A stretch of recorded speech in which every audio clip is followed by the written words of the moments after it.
Sansho the Bailiff. Sansho the Bailiff. This movie actually should have been called The Rebellious Governor. Not this. He's barely in the movie. More on that later. Hello there, CriterioNate here. Number 386. Kenji Mizugushi's Sansho the Bailiff. Sansho. Wait a minute. What's the Japanese title? What's that?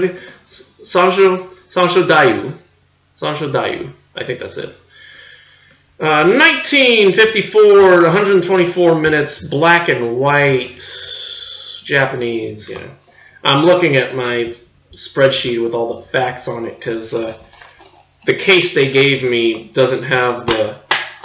This is the back. I mean, this is the front. This is the back. It just says "Without Mercy," and it's like a beast, which is the cover. And then inside, they tore off the things, and you could tell that they ripped this apart and they just shoved it in. They shoved the chapters in here, and it was just like, God, that's so sad. I wish I knew what the original case looked like. But anyway, that's why the internet exists, so when libraries fuck up and tear up cases like that, you still get to know how your facts and all about the criteria and all that stuff. Anyway, this is our second Mizoguchi movie after Ugetsu earlier this year. Not our last. I think we've still got The Life of Oharu in season 7.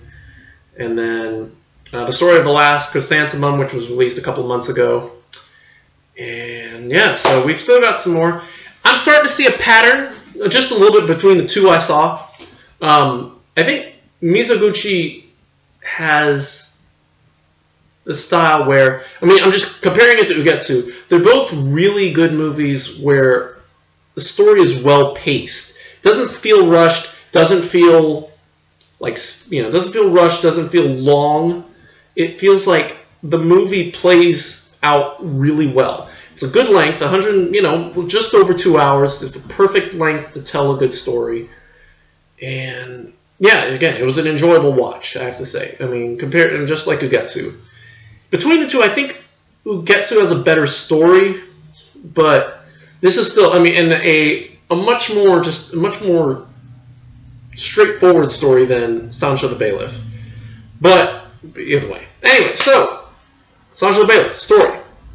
Some spoilers. Won't spoil the whole thing. So basically, there's this governor who rebels against his people and is banished with his family.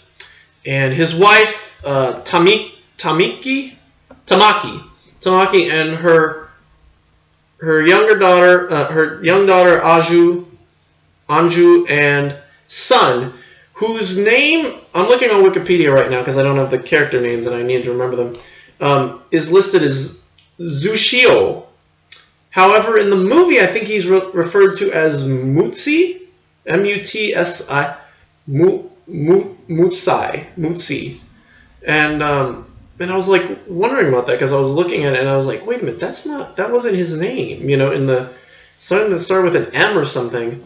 And so if anybody knows, I'm sure it's maybe just a translation difference. They decide to call him something different, or maybe it's they call them by a different name, or like first and last names and all that.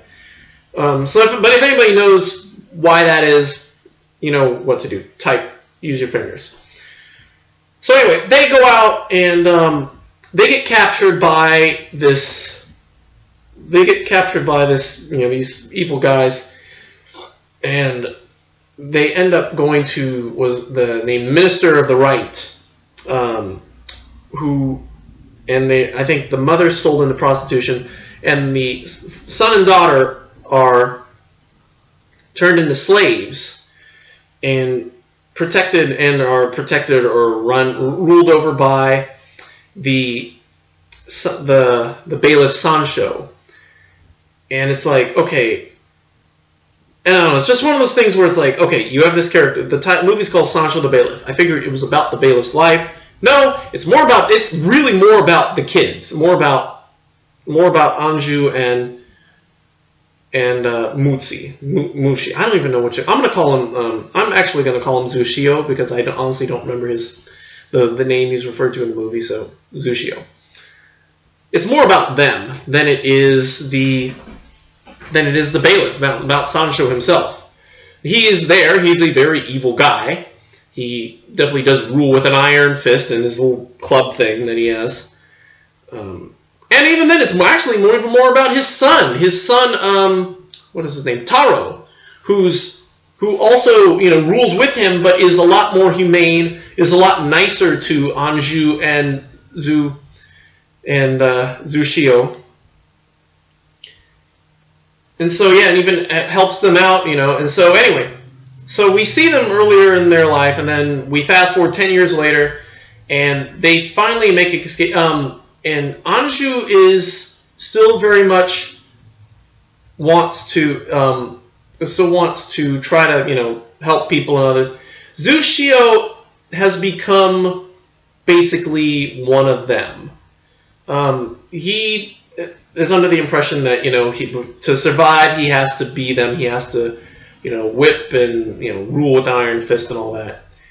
And so he ends up. And so at one point, they find out that while they're there, Anju hears one of the slaves singing a song that uses their names in the song. And so they asked, "Where'd you hear that?" And then they heard some woman, so it led them to believe that their mother is still alive and still with them. They're, Tamaki is still alive.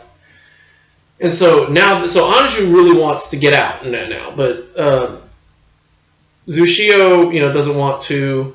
And so, however, one day when they're trying to help this older woman out. They try to take this older woman, what's her name?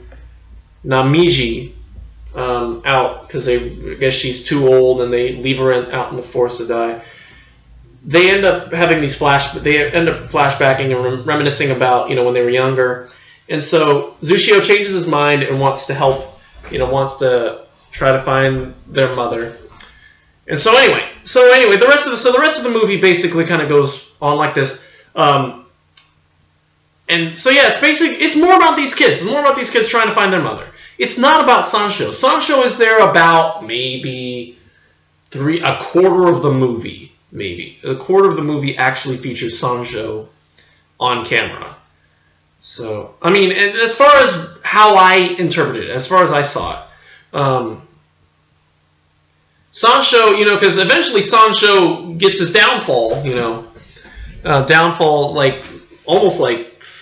Toward the end of the movie, he's exiled from his from the kingdom they used to live in.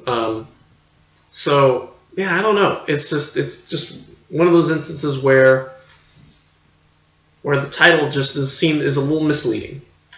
That being said, this is still a great movie. This is still a really, really good movie. Mizoguchi again tells the story really well. And, it's an easy, I mean, at the beginning, you want to figure out what's going on, but by 10, 20, half hour in the movie, you're like, okay, I'm starting to see what's going on. That's for me, at least, I was starting to get what was going on. I was like, okay, now I can easily follow the movie. I know who's who, and I get it all, and so, yeah. So anyway, same thing with Ugetsu. Same feeling I had about that. So again, Sansho the Bailiff, a really great movie by a really great Japanese director. I'm going to give it an A-. The same rating I actually gave for Ugetsu. I gave Ugetsu an A-. I don't remember why I gave it. I mean, I think it was probably because I probably said, oh, the story wasn't that great, which I'm like, yeah, the story was amazing compared to this. The only minus is because of the title, Sansho the Bailiff. It's not about Sansho. It's about, they should have called it Zushio and Anju. Or something like the rebellious governor, or something like that, or Without Mercy, or something like that, or Man is Like a Beast, or something. That would have been Without Mercy would have been a good title, that sounds more like more action-packed movie, more karate movie, or even a samurai movie, so anyway. Still, Sansho the Bailiff, A-, great movie. Check it out. Supplements. There is an interview.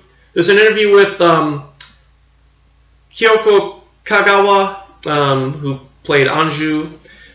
There's an interview with, there was an interview with, who else? I gotta look at, there's an interview with, I forget his name. I think Kazuo Miyagawa, who's the cinematographer. Alright, I gotta look it up. I forget. There's 3 other interviews. And then there was an interview with a film critic, a Japanese film critic, whose name I can't remember. And they're just basically talking about, Mizoguchi style and and I just wish I remember their names because it's not on here, so I've got to look up Criterion. What's their website? Here we go. Let's see. Tozuko Tanaka, who's actually the assistant director. And he's not listed on here, so yeah. And also the so the critic Tadeo Sato, I think is his name. And yeah, he talks mostly about Mizoguchi's style and how he fit in with Japanese movies back then and how his movies still stand up today and all that good stuff. So, but yeah, he more analyzes his movies as a whole, starting with Sansho as a bailiff, as a starting point, mostly focusing on that. And yeah, so basically that's it. And Sansho the Bailiff, A-, good stuff.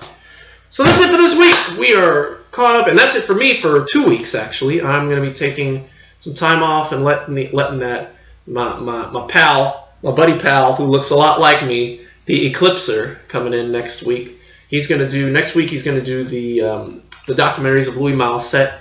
And then the week after, he's going to go ahead and rock the, the late Ozu set.